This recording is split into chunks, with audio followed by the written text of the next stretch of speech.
All right, I feel like I need to. I haven't felt like the need to make a YouTube video in a long time. I've also not really done a lot of Facebook stuff. I was just thinking about that recently. But I feel I need to make this because I feel like this is the last couple weeks or maybe this month. I felt that my reaction, my getting sick over the death of my friend Mike and the death of my very best friend Akela. I feel like, I think I'm always going to have that pain, but I feel that now the pain is more just healthy and normal. Just, I miss them. And I did have actually a couple bad panic attacks this month, and I had to take medication for that. Like there's a specific medication for it actually happening, as opposed to like taking it overall to try to keep your shit together overall 24 hours a day. And that works really good. It just kind of like makes you feel really tired for like 10 hours or 15 hours or something like that. I haven't really timed it, but it's like part of a day all night and then part of a day kind of thing. But that's okay, because I don't think that's necessarily a sign of things are really bad for me. I think that's a sign of things that have been happening to me since I worked that job at security. So that's when I first started getting panic attacks, which isn't actually feeling mentally panicked. It's your body getting a bunch of chemicals dumped in it all at once. People often confuse it with like the emotional feeling of panic or the intellectual feeling of panic. It's just your body going crazy. It's not. It could be connected to absolutely nothing. Like you could be making a peanut butter and jelly sandwich and have a panic attack. It wasn't because the peanut butter and jelly sandwich scared you. That just happened to be what you were doing when your body suddenly got like way more adrenaline and different things dumped into it all of a sudden, all at once. So to kind of reinforce my feeling that was kind of like, as far as like a normal panic attack, is that I had also a couple times this month a couple different things happened that were very, very stressful. And I could feel my heart kind of going a little bit, but like that should be normal in a very, very stressful situation. And I have a lot of good tools, little mental tools and practices to get my heart rate under control and to control my my reactions to things, so I make smart choices.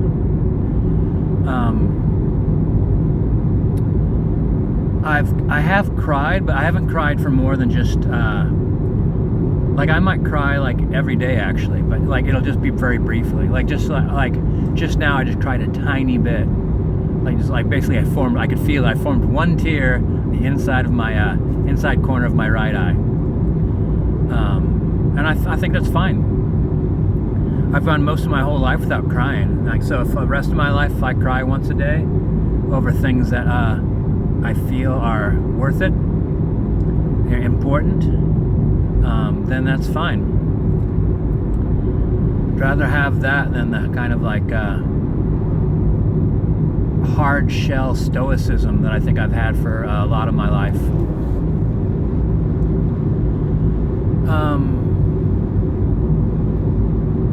I haven't really felt like getting out as much.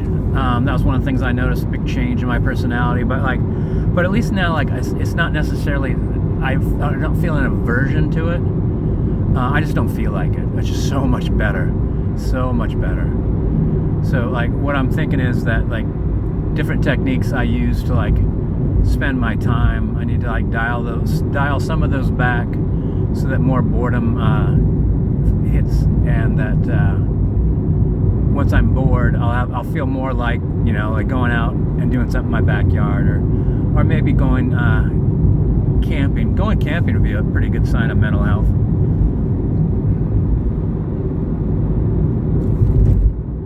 I think that's it. I think one of the things that I've learned since this kind of crash of mine was that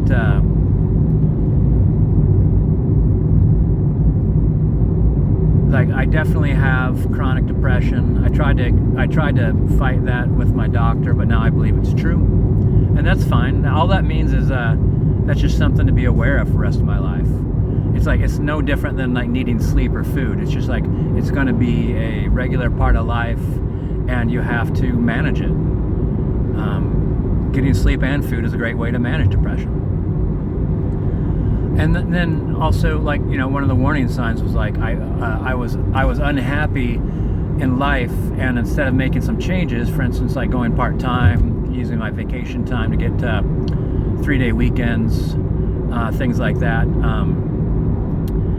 dialing back how much money I was spending on mortgage payments, like to the regular payments instead of extra payments, just to give myself a little bit more financial breathing room and lower the stress level financially. Because as it was, I was kind of relying on like my friend Mike at work to make my days feel better, and Akela to make my whole life feel better. So when they went away, I realized they were the two things holding me up. And when I wasn't held up anymore, I went way deep into a hole, and a hole that I dug myself. You know, it's my fault. So I don't blame myself. I don't blame myself, though. It's like it's a lesson I've learned to varying degrees my whole life. Like there's people that I've put too much time in. There's companies I've put too much time in. I've been pretty good about being very, very aware of when I'm doing a hobby where I'm just feeling like that's as far as I'm going to go with it. You know, there's no need to do that anymore. Like when I quit skiing, I was almost at the top of my game. I was on the other curve coming down of the top of my game, and I just realized like it doesn't feel like there's any need for it anymore. Like I could continue to do it as a form of recreation, but it'll never be at my highest level. It's the same thing with martial arts. Like once you reach your highest level, and I'm talking like you push hard to get to that. Like I really, really put a lot of effort into martial arts and skiing. And I think if I just kind of gone like just gentle, like I just ski because it's fun, or I do martial arts because it's fun, I'd probably still be doing it now. So that's a little bit like it has been for cycling. Not only like I'm disappointed in my city for cycling. Like it has a lot of good opportunities for cycling, but like right now the city's kind of poisoned by its own I don't know what you'd call it, like rot, city rot. I just don't enjoy a huge amount of things I see when I cycle around the city. And I've done a huge amount of cycling. I remember the book Miles from Nowhere, about a couple that cycled around the world, and then they come back and write their book, and I think that the wife of the couple got killed in traffic on her way to work. And I just thought like, fuck, man, it's like not that like it makes it any better to die in Istanbul or anything like that, but at least you died doing what you wanted to do with life, as opposed to commuting to a job, get run over by somebody who's like running late to their stupid job. Yes, the stupid job.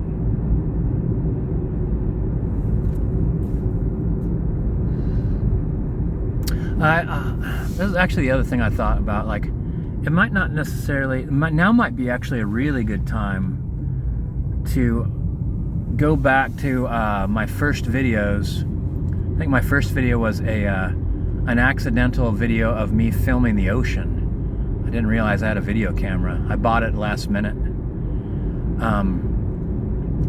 And kind of start looking through the years at what I was doing, saying, and thinking. Because some of the things, like not that I was ever lying, but I despite people not believing it, I didn't actually say what was going on fully in my life. I mean, I didn't need to, because I'm very aware of it, so that wasn't necessary. But my videos are trying to show me what I was trying to do about the feelings I had at that time in my life. So, like, you know, me running around being a goofball in the Delta and doing, like, I have like some of these nonsensical videos are just snippets of words coming out of my mouth, and none of it makes any sense. But there was like a very real reason for that. In some cases, it was just to show moments of happiness. And that when you have chronic depression, sometimes it's hard to remember.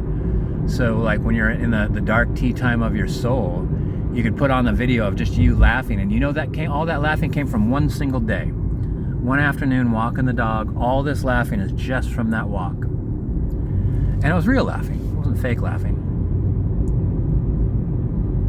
But I thought it'd be interesting. I mean, even my very first movie of taking a film of the ocean has a backstory that I've never told.